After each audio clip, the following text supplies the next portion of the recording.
computer. Hello.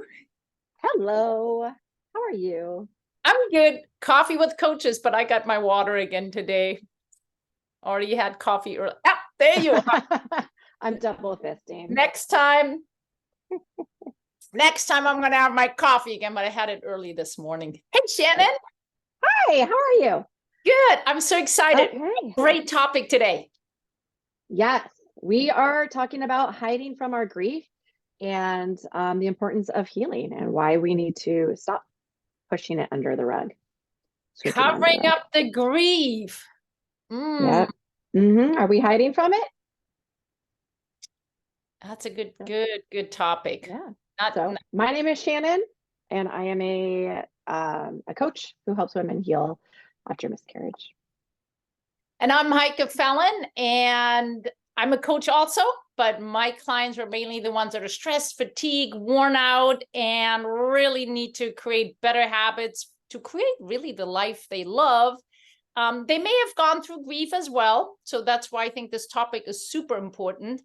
And because, it's miscarriage is for sure a different type of grief. But, there's lots of other people, they're grieving someone, and it really applies to all of us because it has such a big impact on our health, well-being, mental well-being, and it can derail life. And especially if we're hiding it, because there's actually lots of research out. If you just internalize it, it creates not just the mental component there, but also other diseases, like other health issues that come because we're not really taking care of it. Yeah, and I saw that with myself. I see it with my my clients and the women I work with. And you're right, there's a lot of research that shows that when we don't heal effectively, we end up, and it could be years down the road, but we end up with PTSD, anxiety, depression. We get illnesses, some cancer. We get sick a lot more often. We have issues with our gut microbiome. So when we don't heal, it affects us, all through our lives. And oftentimes we don't realize it's because we didn't go through our healing, and we start blaming it on something else.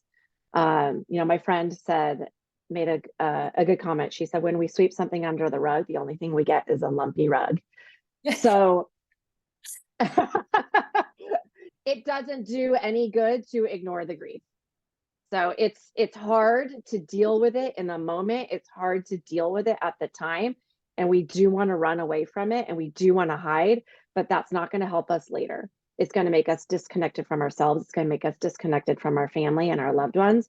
And for the women that I work with, if you end up having another baby, it makes us disconnected from our future family. So it's vitally important that we work on our healing. And it's not something that our society talks about, but I'm glad we're having this conversation, because I think it is something that's starting to come to light and is starting to get a little more attention. The more we talk about it, I think the more light we bring to it. So I'm glad we're talking about it. Yeah, and wouldn't you say though, it's really protection, self-protection that we do. So it's not like, don't feel like guilty now if you have done it, because it is a natural thing that the brain does, right? The brain tries to protect you, and one coping mechanism to protect you is to avoid, to find at the moment an easy way out. So anybody listening, like, don't feel guilty, just be aware of it, recognize it, and then apply different strategies to actually, it's never too late. Even if you've been hiding and covering and ignoring the grief for 20, 30 years, it's never too late to work on things. And you can start your healing process now. It doesn't, I didn't start mine until years after my miscarriages, because I started developing anxiety, and I noticed I was pulling away from the things that were important to me. And when I started doing the research, and when I started doing my own reading and everything, I realized I had completely hidden from my grief, and I had swept it under the rug, and I did the work. Yeah, and so please, anybody listening, this is to bring the awareness to make you understand it's more the grief. It has a lot more impact on your well-being than we, knew about in the past. Now we know a little bit more, but that knowledge hasn't spread to everybody yet. So let me ask you that, because I think I could, it's a certain vulnerability, right? To admit that it's hard to deal with the grief. What was that for you when you kind of realized, oh, this is all connected? Did it feel like hard, or was it kind of more relief? How did you feel? It was actually interesting. I had noticed that I was going through some weird things and like, why is this happening? And I was able at that time because there was space between the grief that I had been through. I was able to take in the information, and honestly, I soaked it in. Maybe it's because I'm a psychology dork. I love reading all that stuff. I just think it's fascinating to see how people respond to things. But I soaked it in. It was almost giving permission to the way that I had felt and what I was going through. I've read a lot of good books about grief and healing, and it was a relief. It was a relief to know that it's normal, and here are some steps to take to get through it. And what I found interesting is one of the books I read it talked about the 6 different ways that we're taught to grieve in our society that are ineffective ways. Okay. And I found it super fascinating. So tell me which ones. Okay. And I did all of these. Okay. I did all of these, and you may pick 1 or 2 that you see in yourself, you see in your partner, you see like in your family. It's really interesting. So the first one is called replace.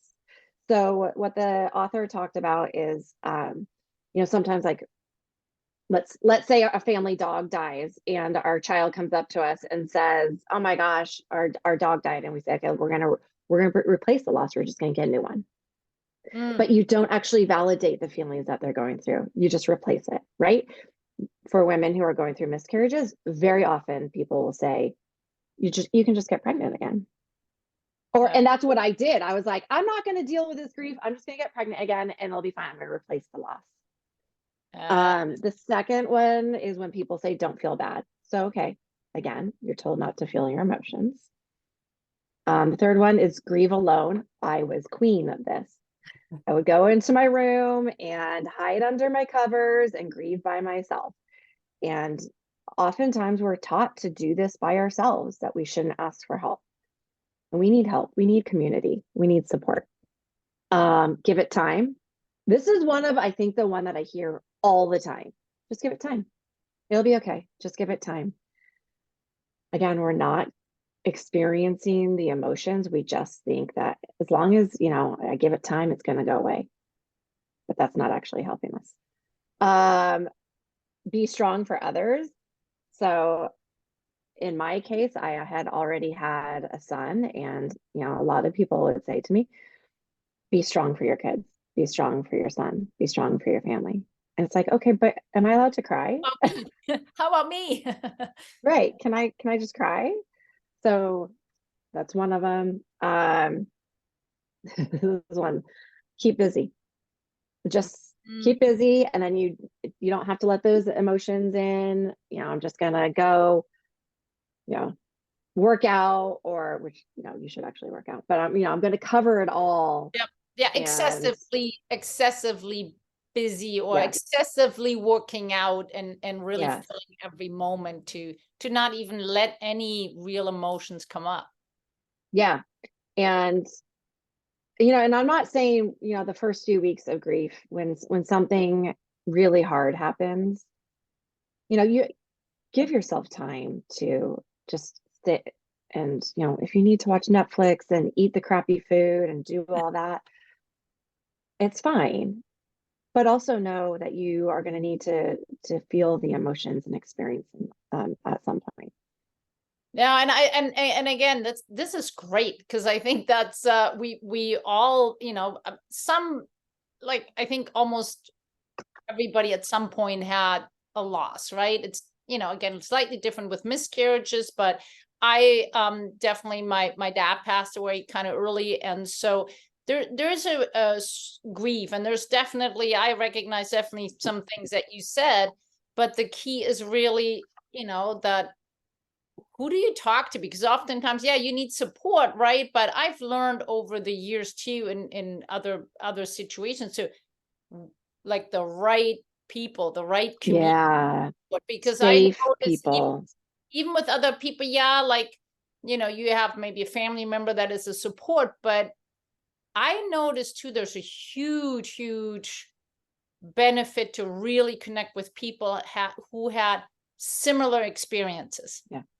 Yeah. Just because they're, unless you've gone through it, you don't, I truly believe you don't really understand the feelings, and that's grief and other things. So I think really finding your community with people that had gone through something similar, where it's not negative down, but actually, Yeah.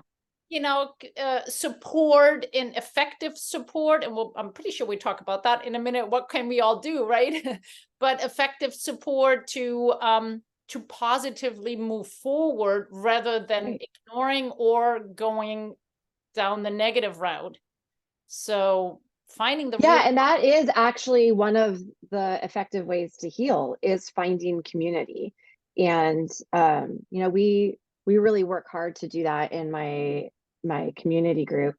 And we focus on tools to help you heal, and finding other women who have been through something like this it just makes you feel less alone. You can bounce ideas off. You don't feel shamed for the feelings that you're going through. And that is actually one of the best ways to help you heal, is finding community and talking about it. And talking about it. Yeah. And I know you coach Yeah. particularly these group of women, and I know you have a fantastic coaching program. So in your coaching program though, how do you get them through that? Because how do you even start there? Yeah. Well, we talked about this earlier, is reconnecting with what's important to you, and noticing what's bringing you energy and what's bringing you down. And also focusing on your health. So what I call it radical self-care. And the first 30 to 60 days after grief happens, you want to really focus on radical self-care. When you're in the midst of grief, you often forget to take care of yourself. You forget to eat properly, you forget to drink your water, you forget to move your body. So just making sure that you're doing those essential things. And then after that, it's reconnecting with your values and understanding what's important to you and why it's important to you. And then figuring out a way to work through that grief. So it's different for everyone. For me, it looked like writing, and I did a lot of writing, a lot of journaling. I've said it before, I hated journaling before. I love it now. So if you are hesitant to journal, give it a shot. We do a lot of journal prompts in my group. We do a lot of reconnecting with what's important to you and how you immerse yourself in that. Being creative is also very helpful. So a lot of people will write a poem or paint or draw or something to help get their feelings, express their feelings. So those are some tools. Oh, and you know what I just realized, and I think that is really a key, to have a strategic plan. Like you said, there's a phase one, right? Where you really focus on this. So there's a plan. Oops, there's a plan that is not like, all of a sudden, like you fall into this excessive workout kind of thing. Because, working out is important. It's part of the self-care, but not overly staying busy. So really healthy self-care, healthy, radical self-care. Right. Well, we often forget Much to like take you care of said, though, that's ourselves. step one, because if we are not healthy, we can't heal. If we're not taking action for our health with, Mhm. different strategies, from working out, with taking breaks, journaling, you name it. I mean, it's a lot. Sleep. I mean, we often forget to sleep.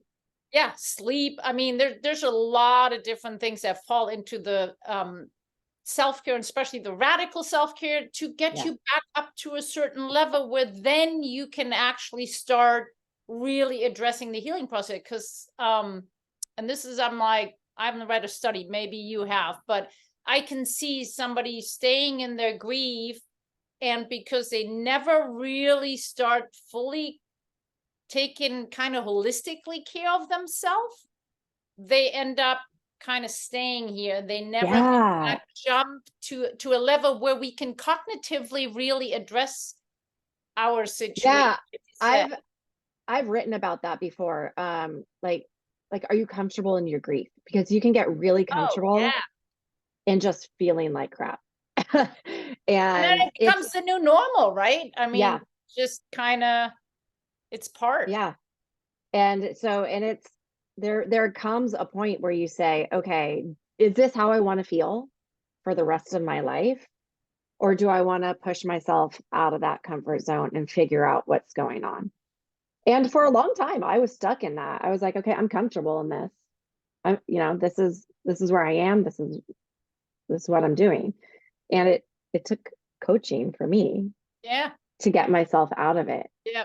and to reconnect with what was really important to me and really analyze and get a lot of clarity on what my values are and how I want to live this life. Yeah, and let me ask you something else, because you're definitely more specialized in this today. I love this topic, though. I'm like, oh, because we're all affected by it, right? How, I mean, the spouse has a certain grief too. Yeah. It's different, Mhm. but how does this, I don't know what, I don't know, because Yeah. I have not gone through a miscarriage. So how is it Right. though? Because the person, and that could be me being your friend, right? How can we, as the one not gone through it, being a friend, being the Yeah. spouse, how can we help that grieving process? What is it? Because oftentimes people may not want to talk about, because they don't know if they can talk about it. Or I don't know, Right. right? It's Well, kind and that's of like, exactly my husband and I have had this conversation, and I've told this other story a couple times, but my husband and I, he he left me alone during it, and I knew he was grieving, but I didn't talk to him about it. And he left me alone, and he has apologized for that because he thought he was doing what was best for me, that I needed to be by myself and go through it. So what I would suggest for the partner is to, sit with your partner and ask them, what do they need, or just let them cry.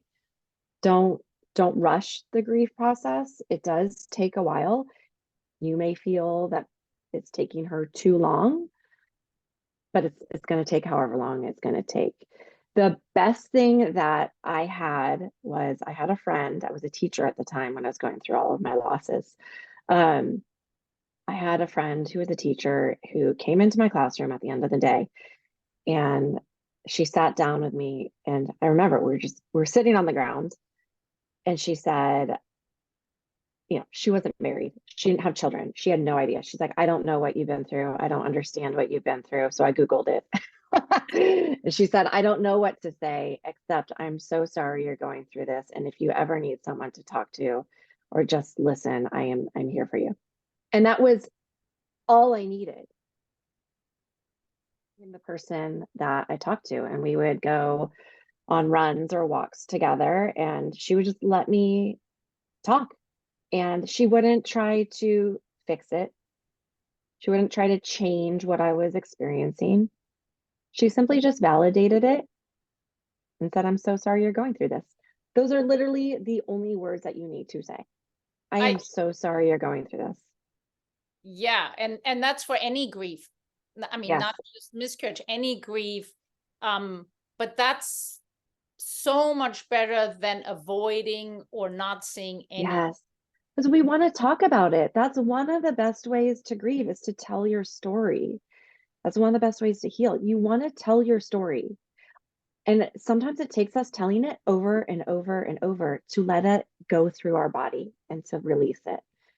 Yeah. And I think too is, as the person not going through the grief, oftentimes it's like we don't know how should we handle Right. that? What should we say? And oftentimes we tend to fall into, yeah, I feel sorry for you. I've blah blah blah have gone through something too. That's not helpful. No.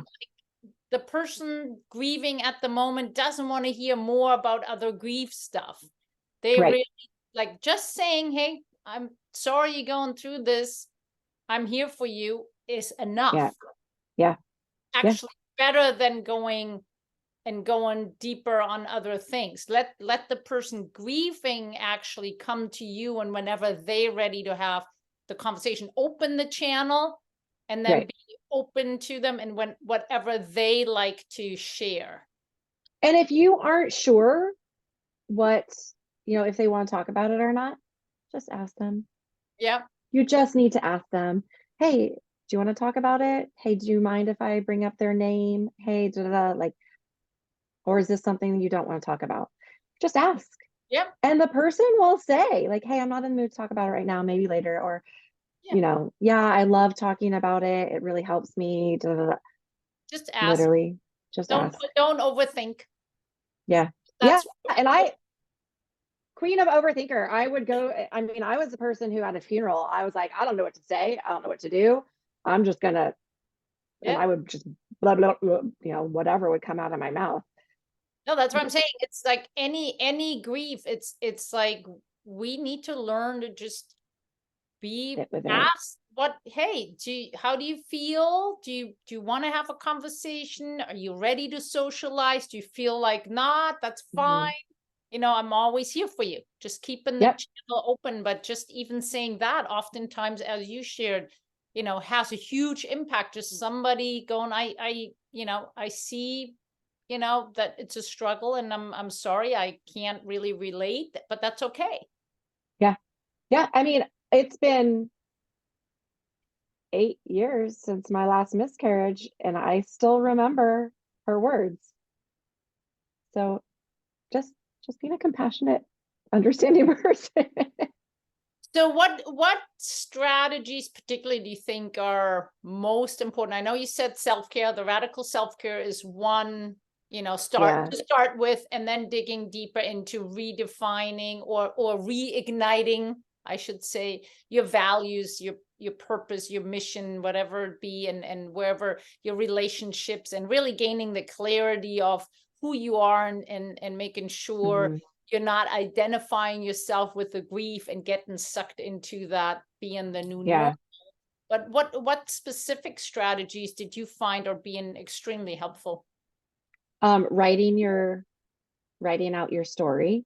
There's something about writing out what happened to you that is very healing. And there's a lot of research behind it that shows that when you write it out, it helps move it through your body and out of your body. And it's like it goes, like, I don't know, into the paper or something. I don't know.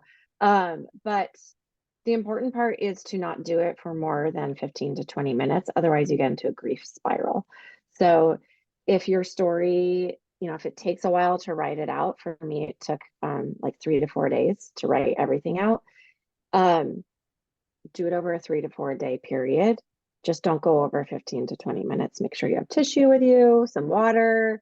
So I think that's one of the best first strategies is writing out your story, reconnecting with people, finding a community to support you. And, like I said, finding a coach who can help you through it and bring out some of the healing tools. Yeah, there's definitely plenty of research. We talked about it before. Journaling has such a huge impact. But interesting that you say that, stopping at the 15, 20 minutes. Is there a particular sign that you notice? I mean, obviously, yes, you cry, but at what point does it show up? Is it just, you set a You time know, or I would set a timer. Yeah, I would set a timer to 15 or 20 minutes. I would say 15 so that you can get out your last thoughts and you're done with 20. Um, when you're in the middle, especially in miscarriages, because there's nothing you can control really about it. It's just such a shock, and you don't there's a lot of self-blame, and so you go into this like spiral of self-blame and questioning, and so when you start going, sorry, I think I'm pausing.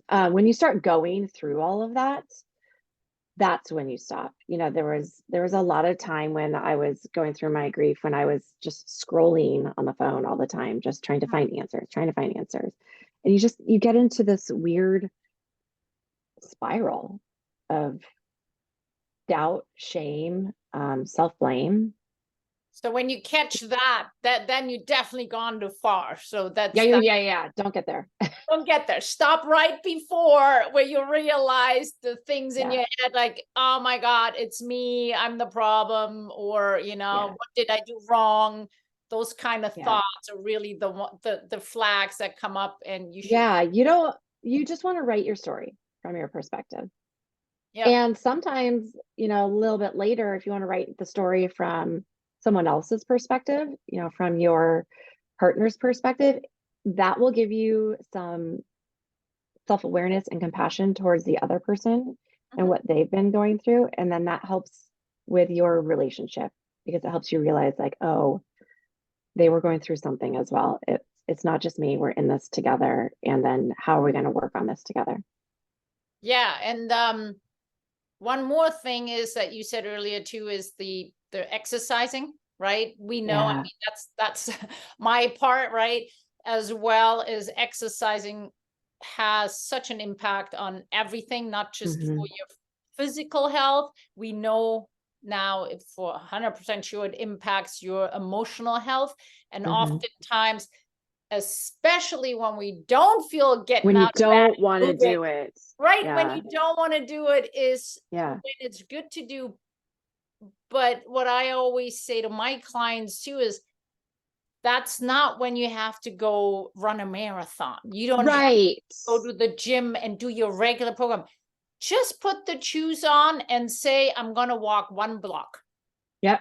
You know what I mean? Like keeping it, like just start moving. Because first off, the hardest part is the first step to get going. Putting the shoes on and actually opening the front door and getting out of the front door is the hardest.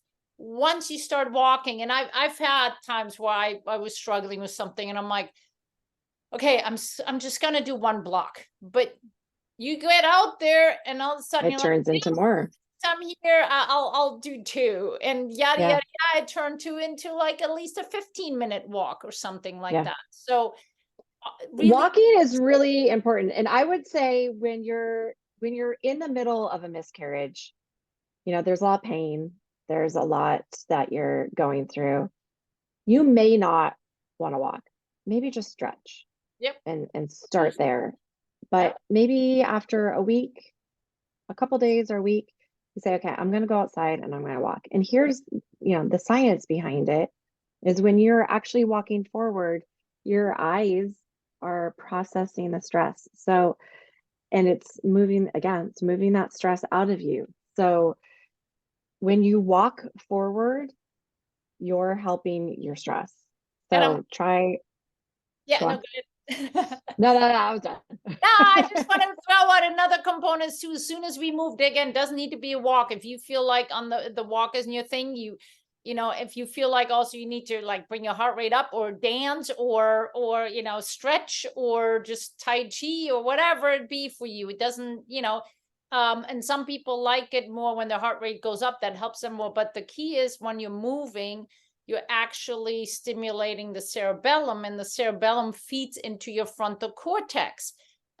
So in the frontal cortex is where our thinking is. So especially when we think too much of like blame and self-doubt, and we feel like our thoughts are going all over the place and don't serve us, changing the state of mind by changing your physical state can tremendously help due to the activation of different brain areas. And so that's why movement helps. That's why it doesn't have to be, again, an extensive workout. If you're not feeling like it, do what, like I said, even stretching, even laying there and doing some hand movement or ankle movement if you can't get out of bed or whatever it be. But I love that. I think understanding the science behind it and understanding the science behind, healing, I think it's very motivating and very helpful.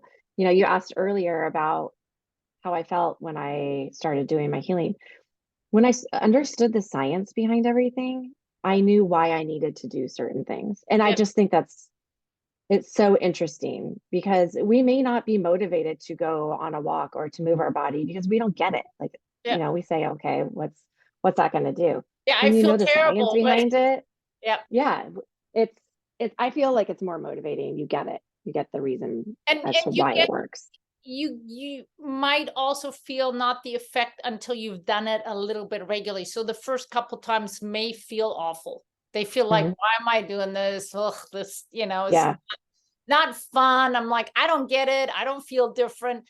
But once you start it regularly, that's actually when you're gonna start slowly but surely feeling even the differences on that. Oh, love that. Thanks. I can't believe time's up again. Just having so much fun. I could keep talking about it because it's such I could talk about it forever. Well, I love what you do. I love that you have a really strategic curriculum for your clients, and help them by coaching them really through these different stages of coping with the grief and healing from it. Not actively healing, not just ignoring it and sweeping it under the rug, effectively healing. Effectively healing, keeping the rug smooth. And I have to remind people, like, it's not easy in the time. It's gonna be hard. Oh, yeah. But why not have the hard now instead of the hard later?